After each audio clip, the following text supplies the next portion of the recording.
I'm Michael Tamblyn, CEO of the global ebook store Rakuten Kobo.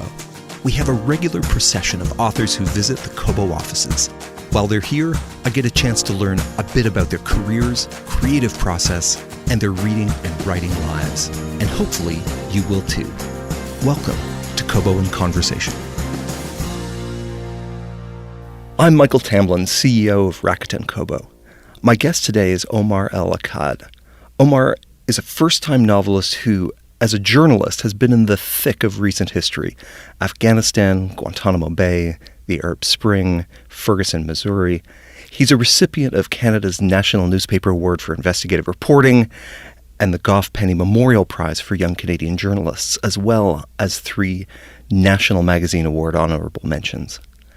As with each of our guests, we'll ask him to tell us about 3 books. The book that had the biggest influence on him in childhood, the book that was most formative for him as a writer, and the books that were central to the writing of his current book. And along the way, we'll be talking about American War, which was also a nominee for Canada Reads. Omar El Akkad, welcome to Kobo. Thank you so much for having me. American War gives us a United States torn apart by climate change, North versus South violence, a man-made plague. People are refugees, are displaced, are on the move. Our characters grow up in refugee camps and detention centers. One of the key themes of American War seemed to be that war strips people down to their essentials. In peacetime, we have the luxury of being different, but when everything is taken away, we become more and more the same. Why was that something that you wanted to explore? Because I had spent a significant portion of my adult life, and certainly the 10 years I spent as a journalist, watching the kind of mass delusion that assumes otherwise. Which is to say, when people ask why I started writing American War, the closest thing I have to a Genesis story is this very vague recollection I have from many years ago of watching this interview, but it was an interview with a foreign affairs expert. And the interview was taking place in the immediate aftermath of a set of protests that had happened in Afghanistan.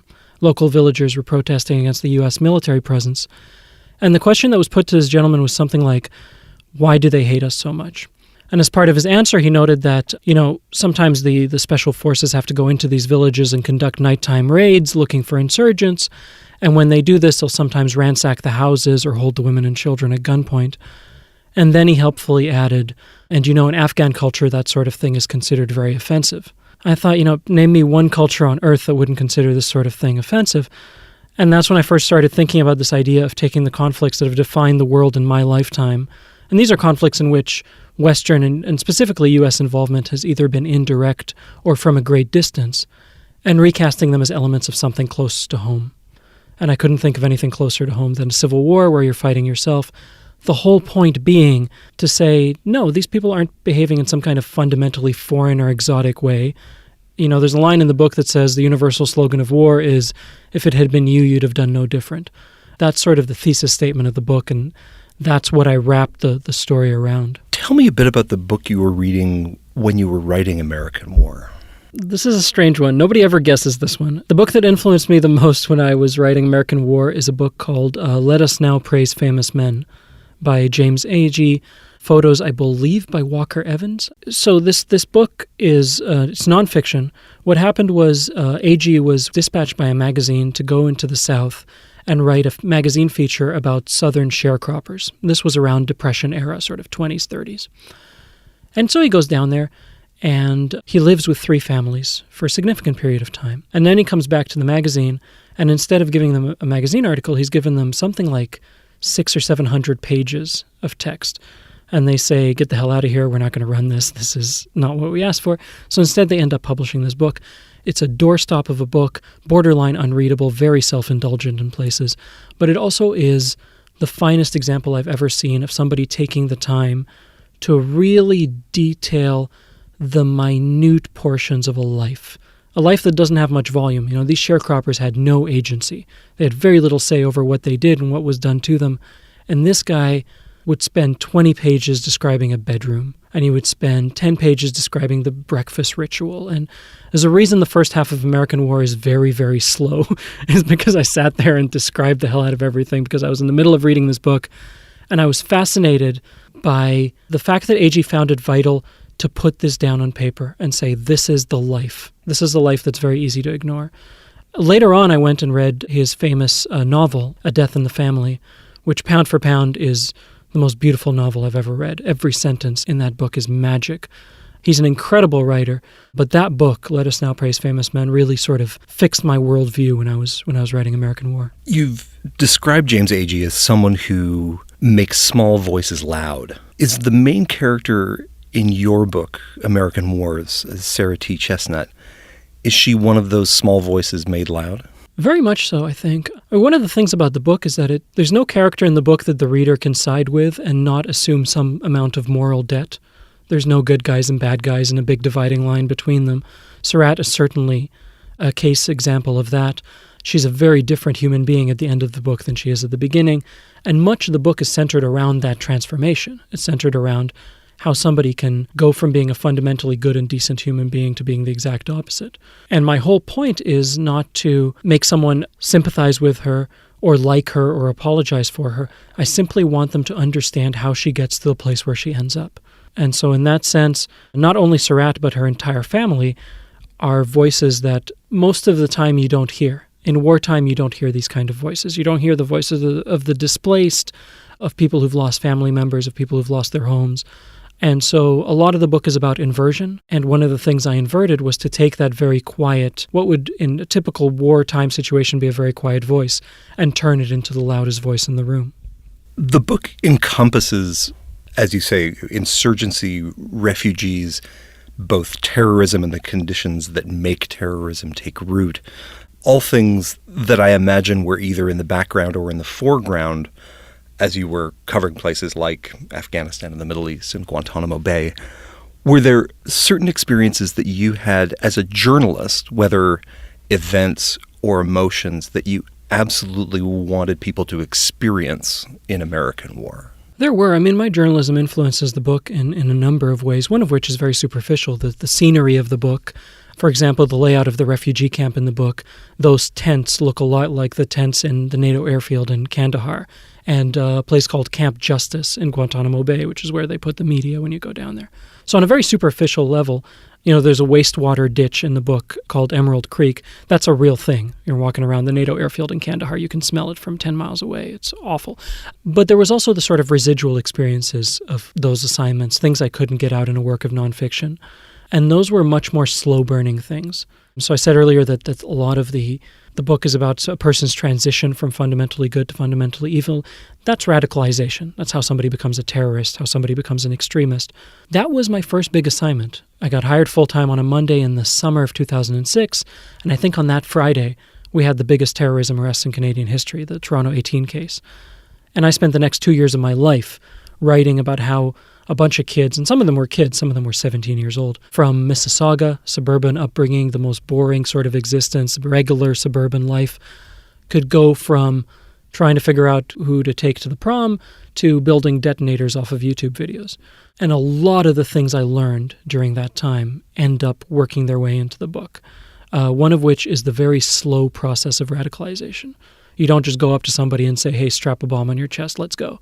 You start very, very slowly. You pick at their insecurities. You find the things that they are most insecure about, whether that they don't feel they're being religious enough or they don't feel they belong in their school or, whatever it is.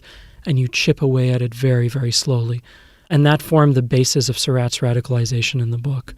But that was all from covering this one news story for 2 years straight. And in that process you described, there's also this creating of new histories or of alternative histories to help reinforce that radicalization and that narrative.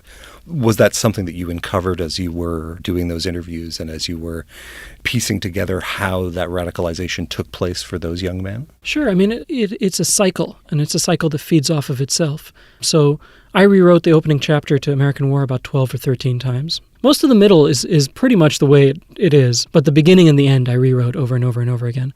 The very first opening line of American War in the first draft was something like, revenge is recursive. And it was about this idea of, why did you bomb their house? Well, because they killed my cousin. Why did they kill your cousin? That sort of thing.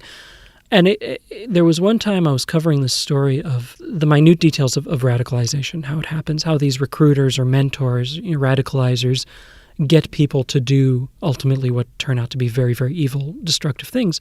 And I was being told this anecdote about one of these recruiters sitting one of these kids down and saying, hey, did you hear about what they're doing to your people in Kashmir and what they're doing to your people in Chechnya and Bosnia? And did you hear about this? And it was interesting because a couple of the things they slipped in had never happened. They were entirely invented. But you don't buy that kind of thing piecemeal. You buy it all or nothing. And so once you get into a place where you can talk about the atrocities that have been committed to our people, against our people here and here and here, you can insert some entirely made-up things in there. And once you get past a certain point, the overlap between fiction and fact is complete. And you're basically working in the field of make-believe. But you've achieved your goal. So that was a big part of it. And that was one of the things that stuck with me, is how once you get past a certain point of buying in, you're done. You're all in. You're all in. The journalist life is on deadline. You're in dialogue with sources, with subjects, with editors. A novelist life is both more solitary and more stationary. How was it making that adjustment? American War is the fourth novel I've written, but it's the first one that's ever left the hard drive. The first three I wrote, when I got done reading them, I decided they weren't very good, so I never really showed them to anybody other than my best friend, and that's why I did. But I never tried to get them published or anything. And American War was actually in the same boat. When I was writing it, I was still working as a journalist. I had no publisher, no agent, no book deal, no expectation it would ever see the light of day, which was liberating in its own way because you could just write, which is all I've ever been used to. Fiction has been my home since I was about 5 years old. It's the place I feel most comfortable. It's all I've ever wanted to do with my life. But fiction very rarely puts food on the table. and so I was working at the Globe, and I was writing American War almost exclusively between the hours of midnight and 5 a.m., which is a terrible system. I don't recommend it. But it was the only time I had to myself. I was trying to tell a very specific kind of story, but I was not worried about whether it was a publishable story. I was trying to get the residual effects of all the things I'd seen as a journalist out. And I had all the time in the world. Nobody knew this thing existed. Even I hadn't shown it to my wife. I hadn't shown it to anybody. And then one day I had a really bad day. When journalism's going well, and the Globe does a lot of really good journalism, you feel like you're changing the world for the better simply by telling the truth, which is an incredibly empowering feeling. When journalism is going badly, you feel like you're rewriting press releases. And I had one of those days. So anyway, I had this long and somewhat disappointing conversation with one of my superiors. I hung up the phone and I said, to hell with it. And I emailed this literary agent who I'd met at a party about 8 years earlier. And I said, listen, I know this is every agent's worst nightmare when a journalist says, I have a novel for you, but I have a novel for you. Could you take a look? And she agreed, and 3 days later she came back and said, I know who would like this. His name's Sonny. He works at Knopf. So subsequently I looked up who this Sonny guy was, and it turned out to be Sonny Mehta, who runs Knopf, and I thought, well, we're wasting our time. I mean, and we got very, very, very lucky. A few months later, he bought the book. He's been my editor. I count myself incredibly lucky to have met this man because he's the reason that this book is as good as it is. He's been doing this for 40 years. He was on The Hitchhiker's Guide to the Galaxy. He was just in Sweden for Ishiguro's Nobel Prize. I'm the least of his concerns, but when he does take a look at the book, he made it so much better. But to get back to your question, the fundamental change was you work for a newspaper and your editor gets back to you and says, hey, can we get this voice and can we do this and can we get it 5 minutes ago? With the first meeting I had at Knopf when I went to New York, they said, can you change this? Can you look at this? Can you look at this? Okay, we'll see you in 6 months. And I could not wrap my head around it. I was terrified that I would just switch to journalism mode and just do all of this stuff the night before, wait 5.5 months and then not do anything. So it took a lot of getting used to. And even now, I'm much more comfortable with immediate deadlines and everybody freaking out than I am with long periods of time. It provides the momentum that gets things going and gets words on pages. Yeah, when you're as lazy as I am, you kind of, you need that sort of the sword hanging over your head. I think it's called the creative process. Sure, a lot of things are called the creative process. Tell me about the particular book that acted as inspiration to you when you were getting started in writing a novel. There's a number of books that stick out in my head when I was very young, and I was just starting to read, to be a reader. For example, there was Lord of the Flies, which was a book that I did not take seriously at all when they taught it to us. I was at a British school. We were the idiots who would always giggle in the back of the class and would not take anything seriously. And here they are presenting us with what I read it years later and I reread it and with a masterpiece, a masterpiece of subtlety and allegory. And of course, we can't get over these kids. We would do so much better if it was us on the island. Kids behaving badly. Yeah, exactly, right. So that was my introduction to the fact that a book could have subtext and could have layers beneath layers. Little Women, of all books, was this thing that I found in our school library.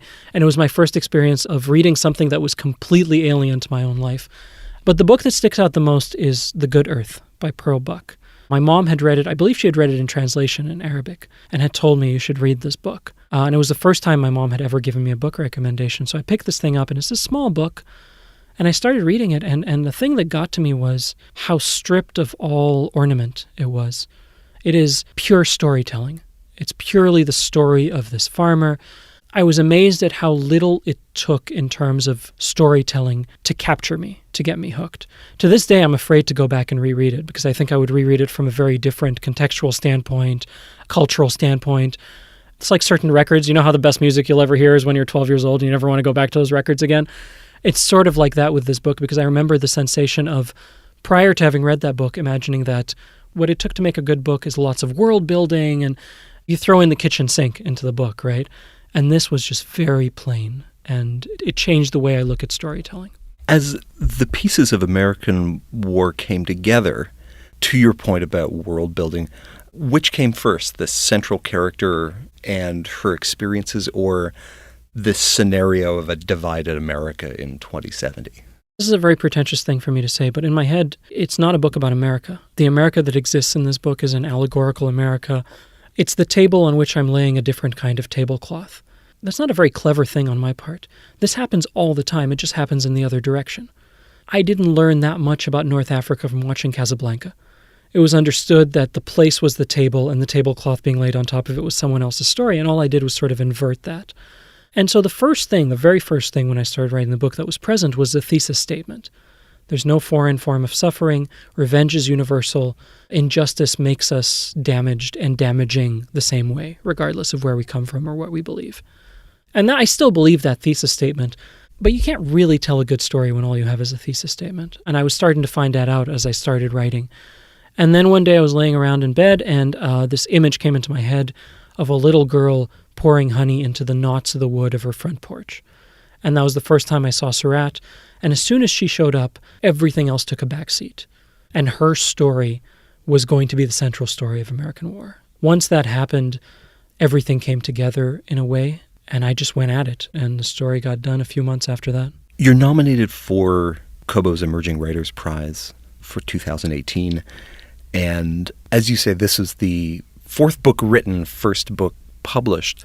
What propelled you through 3 books on the hard drive to continue to write the fourth one? What's the engine that keeps those words coming out? I think a subconscious certainty that this is the only thing I'm any good at. You know, my wife and I took up guitar lessons recently.